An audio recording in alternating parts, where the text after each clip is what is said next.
Per piece মাত্র 10 টাকা 15 টাকা দিতেছে, আমাদের 20 টাকা লবণই আছে। এই মাল বলছে আমরা 1000 উঠাই, 1000 টাকাও কয় না, আমার দাম করে 700-800।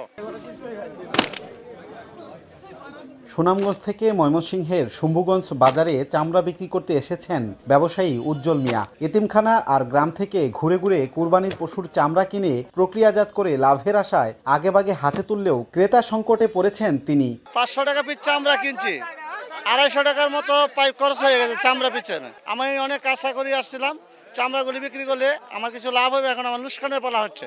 ময়মনসিংহ অঞ্চলের সবচেয়ে বড় চামড়ার হাট শহরতলি শম্ভুগঞ্জ। ঈদুল আজহার পর রাজধানীর ক্রেতা ধরতে শেরপুর, কিশোরগঞ্জ, নেত্রকোনা সহ বিভিন্ন জেলা থেকে ক্ষুদ্র ব্যবসায়ীরা চামড়া নিয়ে আসেন এই হাটে।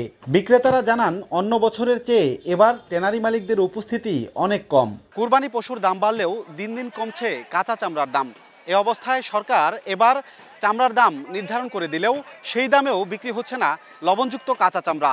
এতে বিপাকে পড়ছে ক্ষুদ্র ব্যবসায়ী ও বিক্রেতারা। নগদের কাছে সব গ্রাহকই প্রিয়, তাই তো সারা দেশে ক্যাশ আউট চার্জ সবচেয়ে কম। সিন্ডিকেটের ব্যবসা করতেছে, তারা একবারে সঠিক দাম দিতেছে না মাল। আর যারা ব্যবসায়ী আছে, কোম্পানির লোক আছে, তারা তো সবাই লাগে নাই, তারা বসে রয়েছে। 22 ফুট 24 ফুট চামড়ার দাম হয়ে পড়ে 1100-1200 টাকা, এই জায়গার মধ্যে 800, 850, 900 টাকা দাম।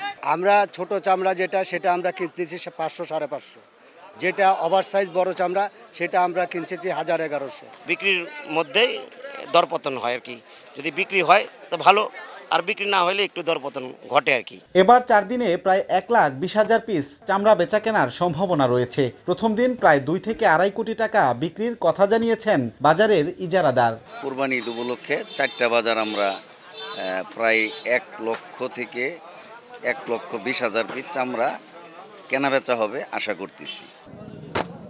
এবছর শম্ভুগঞ্জ বাজার ইজারা দিয়ে প্রায় 2 কোটি টাকার রাজস্ব আদায় করেছে ময়মনসিংহ সিটি কর্পোরেশন। রাজিবুল হাসান, সময় সংবাদ, ময়মনসিংহ।